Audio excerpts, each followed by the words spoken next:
తాకట్లో ఉన్న మీ బంగారాన్ని విడిపించి ఆ రోజు ఆన్లైన్ రేటుకి కొంటాం. Sharma gold company. ఈ సృష్టిలో ఐ కెన్ ఛాలెంజ్ లలితా సహస్రం ముందు ఏ మతాల యొక్క మంత్రాలు కానీ వాళ్ళ ఇది కానీ ఏది కానీ అన్నీ గొప్పవే, ఏది తక్కువ కాదు. కానీ ఒక లలిత ముందు ఇవన్నీ కూడా ఎక్కడో ఉంటాయి. లలిత అనేది సర్వసమగ్రమైనటువంటి 64,000 కోట్ల మంత్రాలు నిక్షిప్తమైనటువంటి మహాశక్తి మంత్రం అది. ఒక లలితలో ఉంది. దాని మీద బాగా రీసెర్చ్ చేశారు. మిగతా మతాల యొక్క వాళ్ళ మంత్రాలు, మన హిందూ సంస్కృతిలో ఉండేటువంటి విష్ణు సహస్రనామము, శివ సహస్రనామము, రుద్రము అన్నిటి మీద రీసెర్చ్ చేశారు. చేసి లలిత మీద చేస్తే వాళ్ళకి అర్థమైంది ఏంటంటే మనకు ఆల్ఫా, బీటా, తీటా, డెల్టా అని వేవ్స్ ఉంటాయి. లాస్ట్ది గామా. ఇది అందరికీ అసలు అందదు. ఈ ఆల్ఫా అనేటువంటిది ఒక శాంతి, సాత్వికత. సో బీటా అనేటువంటిది కొద్దిగా రజోగుణము, కొద్దిగా విక్షేపము, వీటితో కూడుకున్నటువంటిది. అంటే అది కూడా ఉండాలి, బట్ అది ఎక్కువగా కోపం, తాపం వీటితో ఉంటుంది.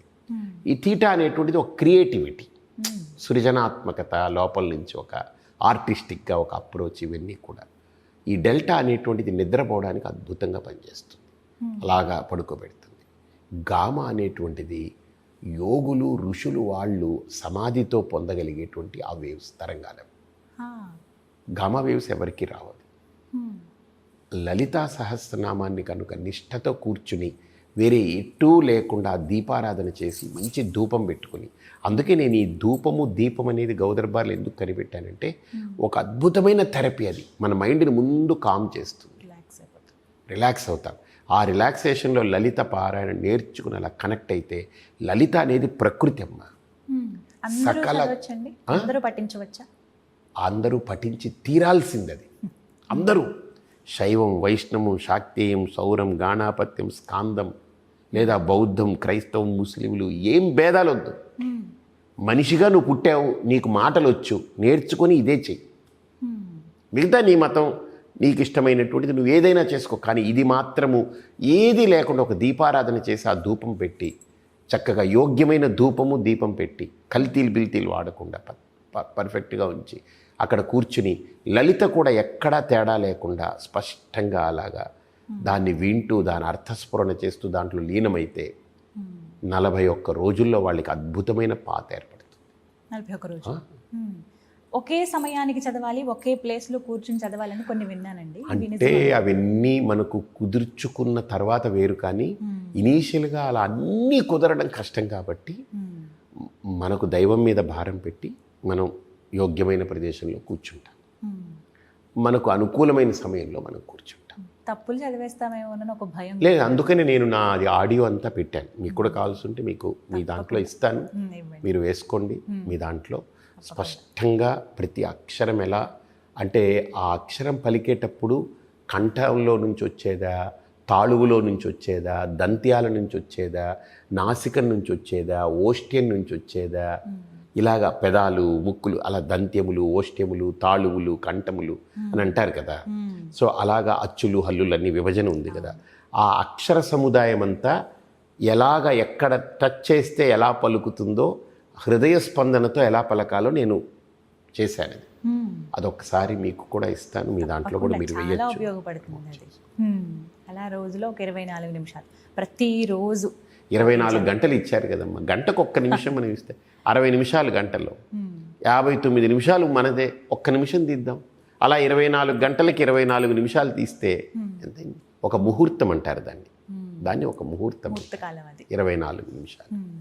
ఆ ఒక్క ముహూర్తం మనం దైవంతో కూర్చుంటే ఎంత గొప్ప. ఇది మండలం పాటు లలిత సహస్రనామ పారాయణ చేస్తే ఖచ్చితంగా, అంటే తప్పకుండా. దివ్యమైన ఇప్పుడు వాళ్ళకి రాలేదనుకోండి, ఇప్పుడు ఏం తెలియదు అనుకోండి, పుస్తకం కూడా పెట్టుకోవద్దు. నాది ఆన్ చేసి వాళ్ళు పెట్టుకుని చక్కగా అలా వింటూ దాంట్లో రెవలవుతూ పోతుంటే 41 రోజులు అలా వింటూ వెళ్ళిపోమనండి.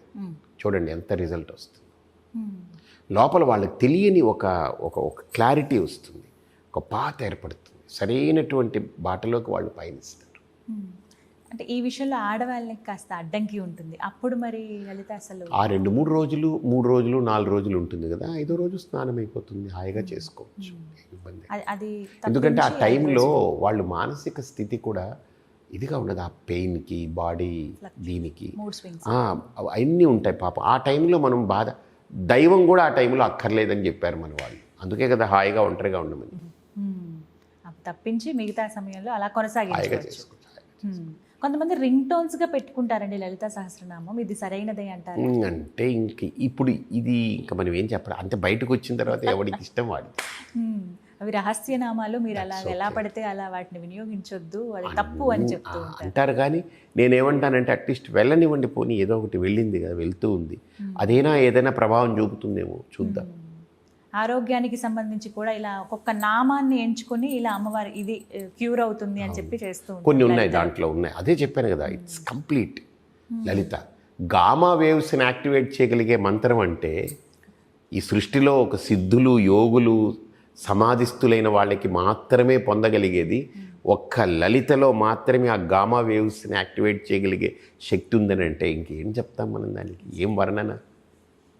దాదాపుగా 35 సంవత్సరాలు అయి ఉంటుందా మీరు ఈ ప్రయాణం సాగించి? నేను 14.5 సంవత్సరాలప్పుడు మా ఇంట్లో నుంచి వెళ్ళిపోయాను. అంటే మా అమ్మ పంపించింది నా 14.5కి. వేద పాఠశాల వెళ్ళి అక్కడి నుంచి అది కాదు నేను ఇలా వెళ్ళాలి, రిషికేశ్ వెళ్ళి తిరిగి గురువుల్ని చూస్తూ దయానంద స్వామి దగ్గరికి వెళ్ళేటప్పటికి నాకు 18 ఏళ్ళు అయింది. ఇది అదొక పెద్ద మజిలీ జరిగింది. సో 17 ఎండ్ అవుతూ 18 ఆరంభంలో స్వామివారి దగ్గరికి వెళ్ళాను. అక్కడ నుంచి వారితో ఉండి అధ్యయనం చేసి వారు నన్ను విశాఖపట్నం పంపారు. నువ్వు అధ్యయనం చేస్తూ స్వాధ్యాయం చేస్తూ 10 మందికి చెబుతూ నేర్చుకోవాలన్నారు. ఆయన 10 మందికి టీచ్ చేయలేదు, 10 మందికి చెప్పడంలో నువ్వు చాలా నేర్చుకుంటావన్నారు ఆయన. అందుకే చెప్పడం అనేది, వక్తృత్వం అనేది మన వ్యక్తిత్వాన్ని సంస్కరించుకునేదానికి. వక్తృత్వం అంటే 10 మందిని సంస్కరించడం కంటే వక్తృత్వంతో నీ వ్యక్తిత్వాన్ని సంస్కరించుకునేదానికి మాట్లాడతా.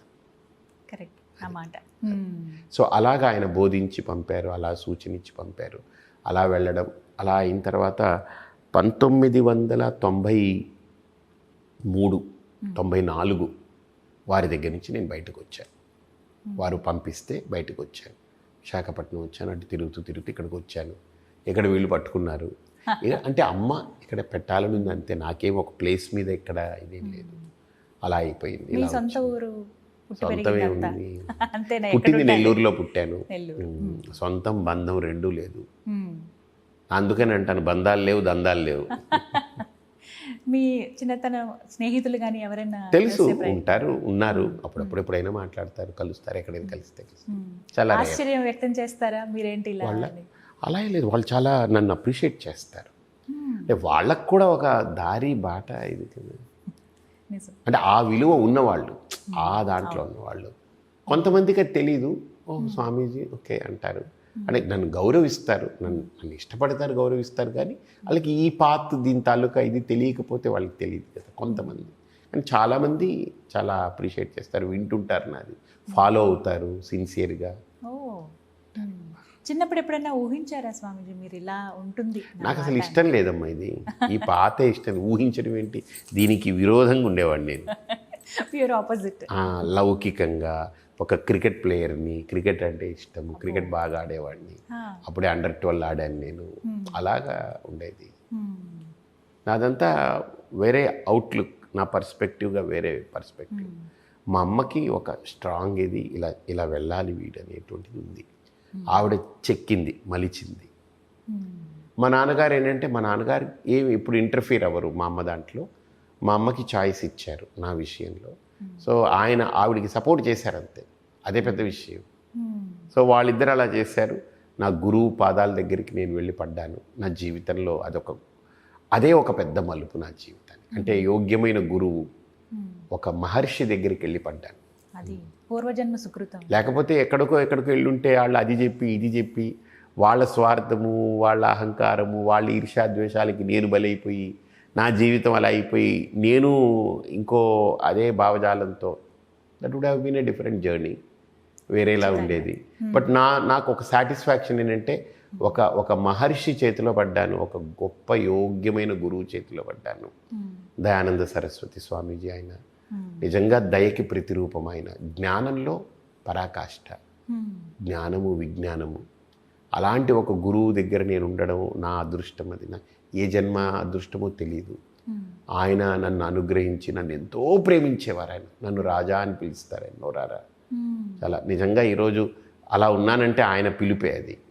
ఈ స్థితిలో ఉన్నానంటే ఆయన పిలుపు, మా అమ్మ నాన్న అనుగ్రహం, తల్లి ఆశీర్వచనాలు ఎప్పుడూ ఉంటూనే ఉంటాయి వెంటనే. నాకు అదొక ఆనందాన్ని కలిగించేది ఎప్పుడు జీవితంలో.